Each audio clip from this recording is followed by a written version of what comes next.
चांद अगर मिल सका न मुझको, क्या होगा सारा उजियारा। रूठ गए यदि तुम ही मुझसे, फिर जीवन का कौन सहारा।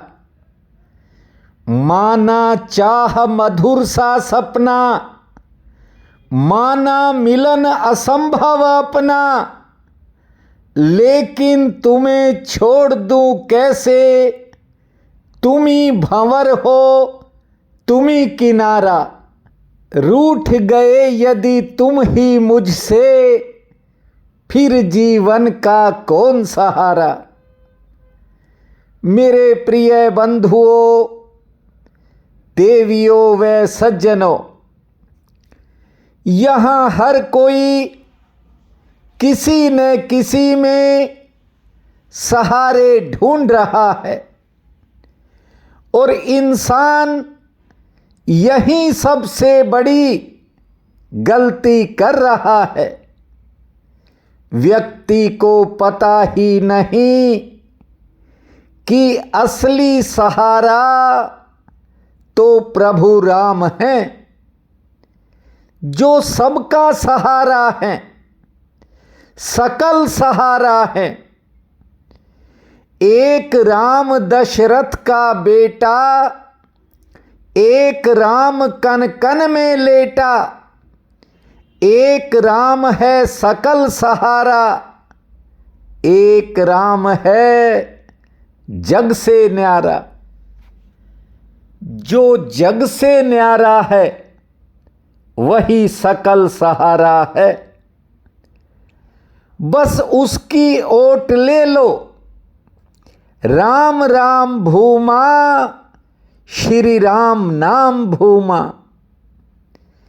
राम आपको छुए, बस इतना अवसर दे दो उसे। ये जो जीवन की दुविधाएं हैं, ये जो सतत कलह कलेश हैं, ये कब दूर भाग जाएंगे तुमको पता भी नहीं चलेगा।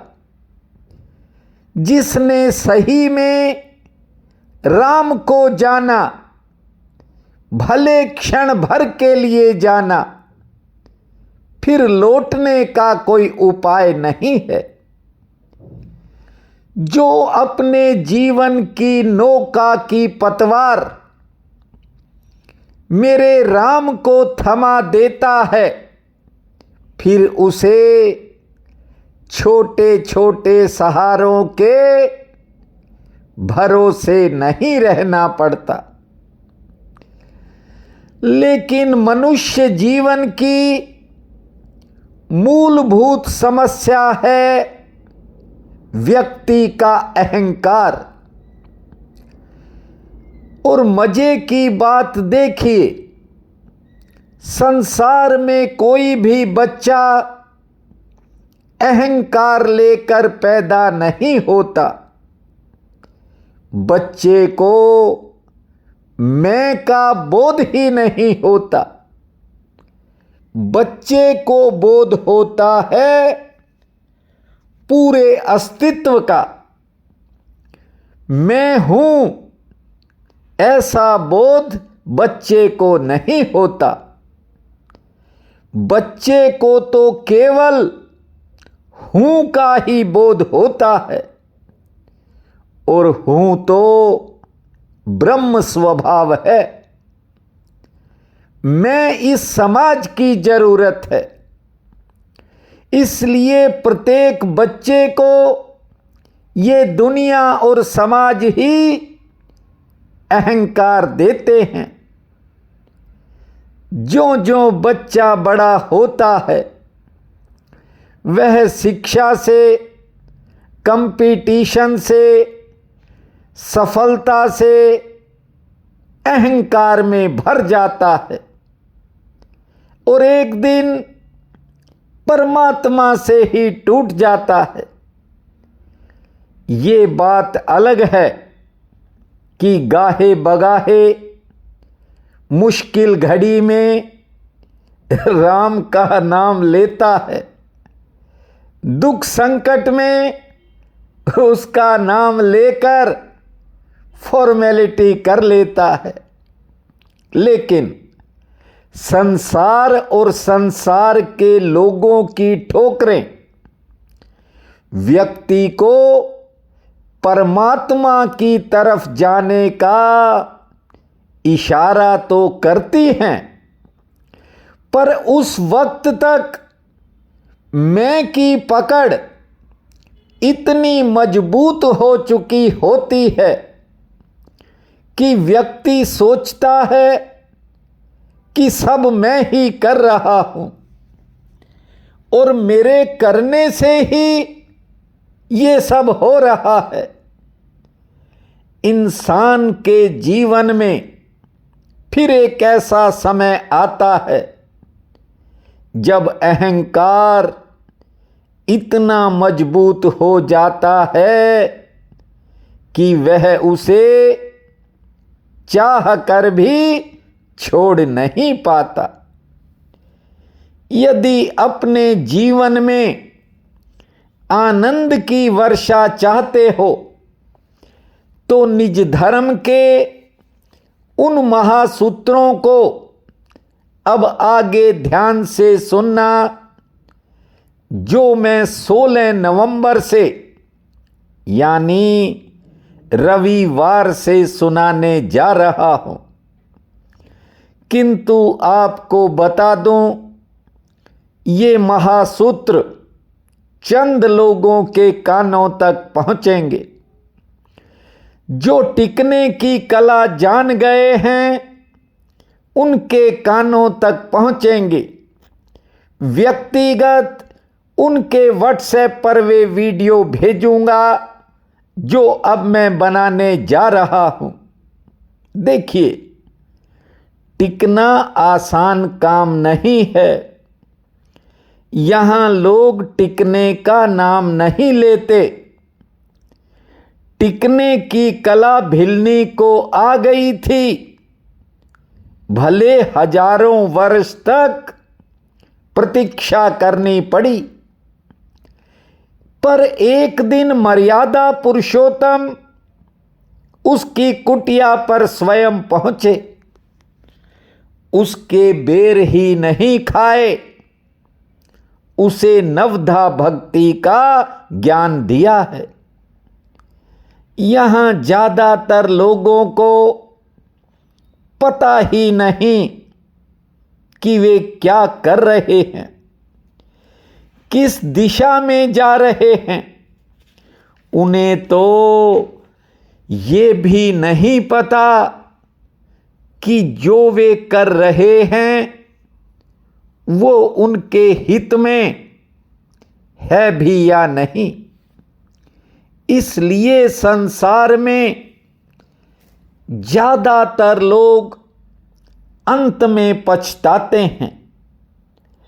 देखिए, यहां हर कोई विचारों से इतना लद गया है कि चल भी नहीं पा रहा है। भीड़ के पीछे चलोगे तो केवल आपको टेंशन, फ्रस्ट्रेशन, तनाव, चिंताएं मिलेंगी। यदि स्वयं से जुड़ना सीख गए तो आपको पता लगेगा कि धर्म क्या होता है, धर्म से कैसा आनंद मिलता है। देखिए, लोगों को सुख और आनंद, इन दोनों के बीच का फर्क नहीं पता। सुख पैसे से लिया जा सकता है, पैसे से सुविधाएं प्राप्त की जा सकती हैं, लेकिन आनंद तो परमात्मा की तरफ से बरसता है। इस बात को हमेशा याद रखना। देखिए, ना तो धर्म है ना संस्कृति, लोग बातें जरूर करते हैं। ये विचार हैं धर्म संस्कृति की बातें हैं। व्यवहार में धर्म आना चाहिए, व्यवहार में संस्कृति आनी चाहिए। ये जो बेकार के विचार लाद रखे हैं, यही टेंशनों का कारण है। ज्यादातर लोग अंतकाल में पछताते हैं, क्योंकि उस समय जानने और समझने का समय हाथ से निकल चुका होता है। केवल बचता है तो मात्र पछतावा। आपने भी इस कहावत को सुना होगा कि राम के घर देर होती है, अंधेर नहीं होता। कहने का मतलब उसके घर देर है, अंधेर नहीं है। लेकिन जो व्यक्ति देर ही करता रहेगा, सोचता ही रहेगा, उसके घर अंधेर होना तय है। एक बात को और ठीक से समझ लेना, परमात्मा के घर में कुछ उधार नहीं है, सारा नगद का सौदा है। क्योंकि परमात्मा कल का हिसाब नहीं रखता। आग में हाथ डालोगे तो अगले जन्म में नहीं, आज और अभी जल जाएगा, इसी वक्त जलेगा। पानी पियोगे तो प्यास अभी बुझ जाएगी। अगले जन्म को भूलो, पहले इस जन्म को सुधार लो। क्योंकि भविष्य का जन्म वर्तमान से होता है। इस जन्म में आनंद पा लिया तो अगले जन्म में परम आनंद मिलने का मार्ग ऑटोमेटिक प्रशस्त हो जाएगा, खुल जाएगा अपने आप रास्ता परम आनंद का। यदि इस जन्म में आनंद पाया, इसलिए ही कहता हूं कि आग में हाथ डालोगे तो अगले जन्म में नहीं, अभी जल जाएगा। और याद रखना, शुभ कर्म करोगे, नेक कर्म करोगे, पुण्य कर्म करोगे तो आनंद की वर्षा भी तत्क्षण होगी। जब भी कोई व्यक्ति नेक कार्य करता है, पुण्य कार्य करता है, उसकी आत्मा तत्क्षण आनंदित हो उठती है।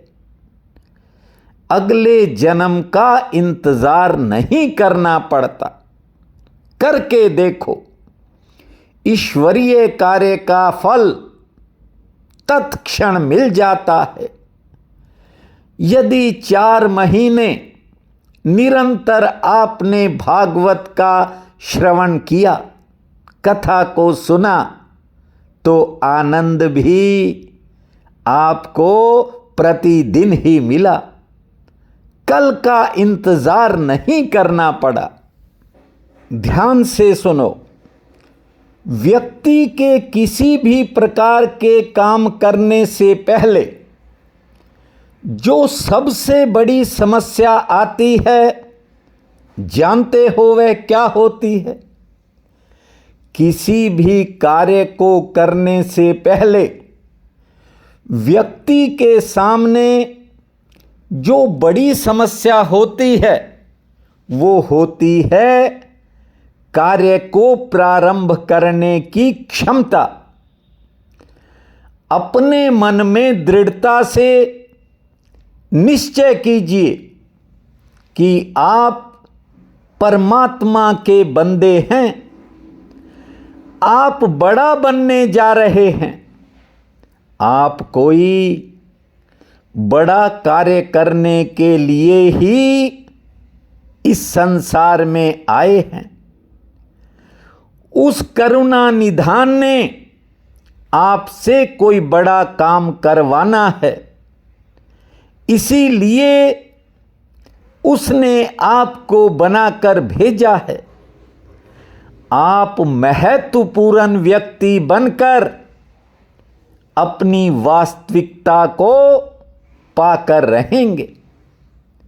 यदि आप रात के समय अपने बिस्तर पर जाएं और यही कहते हुए कि आपने दिन भर ये गलतियां की, इतनी बार मूर्ख बने, इतनी बार अपमानित हुए, तो इसका अर्थ तो ये हुआ कि आप अपनी सारी गलतियां, सारे धोखे एक बार फिर खाने वाले हैं।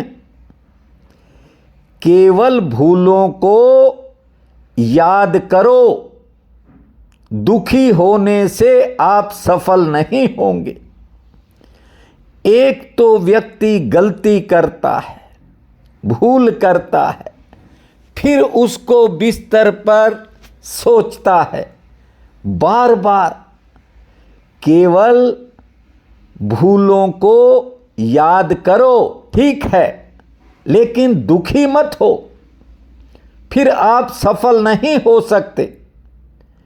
देखिए, निश्चय ये करिए कि जो गलतियां हुई, आइंदा आप उन गलतियों को नहीं करेंगे। यदि आपने इन कठिनाइयों से सामना करने का दृढ़ रास्ता खोज लिया, तो समझ लेना अगले दिन आपसे वो गलतियां नहीं होंगी और कुछ प्रयासों के बाद निश्चित रूप से आपको कामयाबी प्राप्त होगी। महासूत्र कहता है, ध्यान से सुनिए, सफलता के लिए आत्मचिंतन उतना सहायक होता है, जानते हो, जितना कोई अन्य उपाय नहीं होता। ये विश्व असीम है, विराट ब्रह्मांड, सीमातीत, कोई सीमा नहीं है। तो प्रकृति के गर्भ में आपको पता नहीं कितने खजाने अभी अछूते पड़े हैं। प्रकृति अर्थात ये आपका जो शरीर, ये परमात्मा ने दिया है, इसके अंदर न जाने क्या क्या भरा है। आपकी कामनाओं को पूर्ण करने की भीतर एक अद्भुत क्षमता है। मनुष्य का कर्तव्य क्या है कि वह अपने भीतर छिपे उन खजानों की खोज करे। अपनी बुद्धि, अपनी प्रतिभा, अपनी शक्ति का प्रयोग भीतरी खजानों को प्राप्त करने के लिए करे। लेकिन आदमी कहीं और ही उलझा है। मनुष्य यदि अपने अंतःकरण में छिपी शक्तियों को जागृत करने का प्रयत्न करेगा, याद रखना, अपार धन संपदा आपकी मुट्ठी में आएगी। तनिक विलंब नहीं होगा, बस केवल इस मैं को भगाना है, अहंकार को तिरोहित करना है और झूठे सहारों को छोड़कर अपने भीतर बैठे प्रभु राम की ओट लेनी है। बड़ी से बड़ी मुश्किल अपने आप दूर भाग जाएगी। आज मार्गशीर्ष कृष्ण पक्ष की एकादशी है। इसे उत्पन्ना एकादशी के नाम से जाना जाता है। उठते ही धरती माँ को प्रणाम करना, 9 बार लंबी श्वास छोड़ना और 27 बार ताली बजाना। 5 मिनट मौन बैठने के बाद खुले आसमान को निहारना। सूर्य नारायण, पीपल देवता और माँ तुलसी को जल अर्पित करना। पक्षियों को दाना खिलाना।